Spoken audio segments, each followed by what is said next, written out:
Hey guys, so I found something out by accident, semi by accident. I had an issue, and it was, I think it was about 9 o'clock at night, with the engine, and it was doing something a bit weird.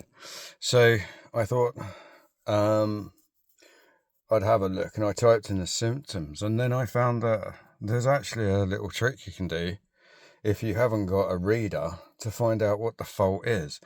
So, I'm going to attempt to show you what I did. So you can actually get the code via kind of Morse code from the car without a reader. So here's what you do. Down there where you've got your pedals, you need to put a foot on the accelerator, foot on the brake. You need to hold them both down at the same time, and then turn the ignition on, but don't start the car. And there's me about to start the car, and as you see there, hopefully this starts to flash. It will do it 10 times, then it stops. Then I think that was 3, that will be 10.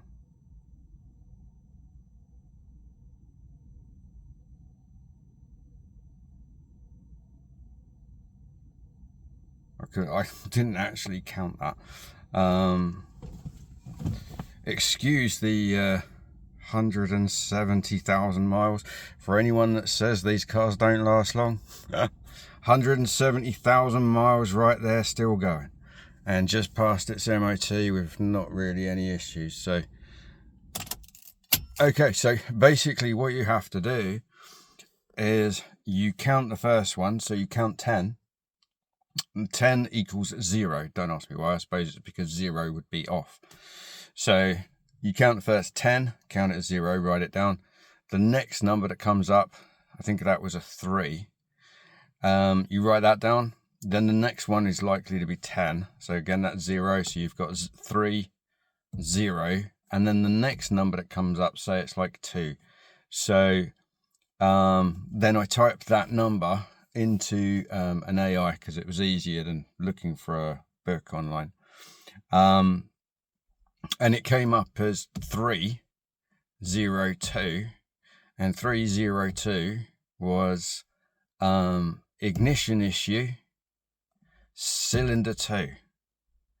So that would mean, obviously there's probably mechanics and everything on here that know way more than I do, but that would mean that it's either the spark plug is failing in the cylinder, or it's going to be the coil pack. So obviously then you would switch around your spark plugs, like put number 2 into number 4, number 4 into number 2, try it again, search a fault code thing, see if it's moved to number 4. If it has, then it's a spark plug, especially if it's cracked or covered in soot, or looks really manky.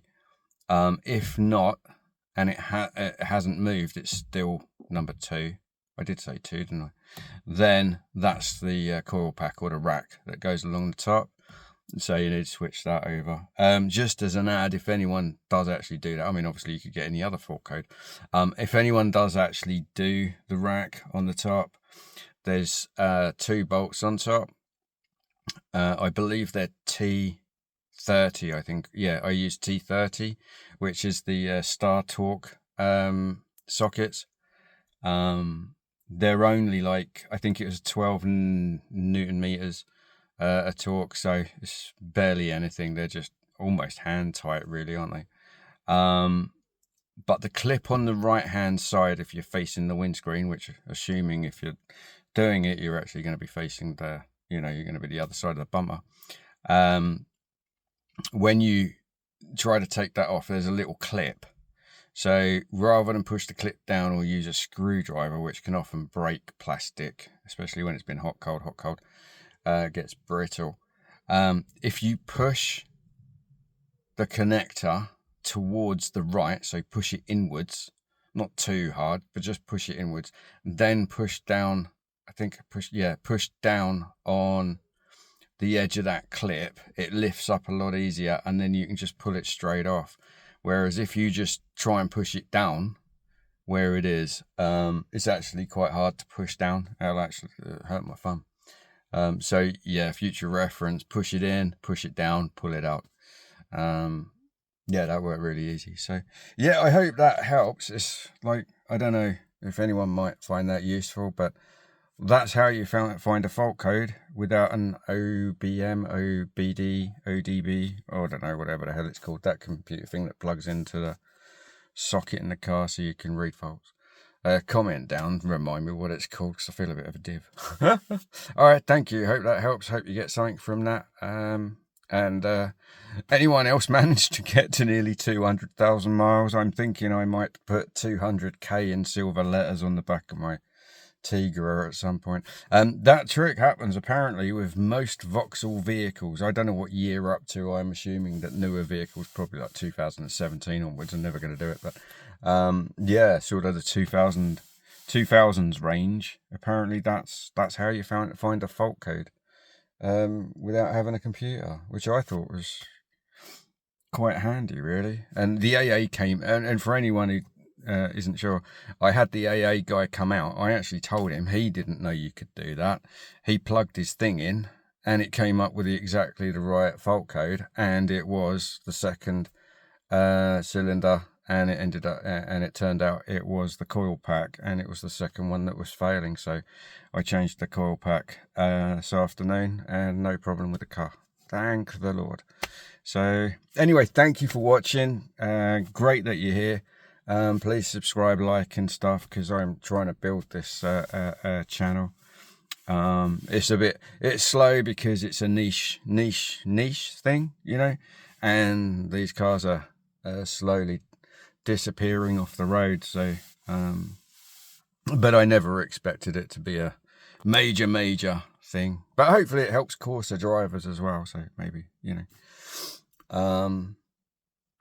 although I can't actually think of this as a Corsa. Sorry, I know that's really sad, but I can't, apart from the awful center console. But has anyone actually tried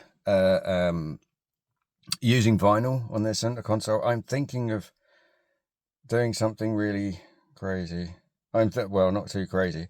I'm thinking of doing it in walnut, just for the crack. So if anyone's done that and they've got a photo of a walnut dash and bits in a Tigra, please send them to me. That'd be really interesting to see if it's a fail or not. All right, thank you. Cheers for coming, and I'll see you on the next one.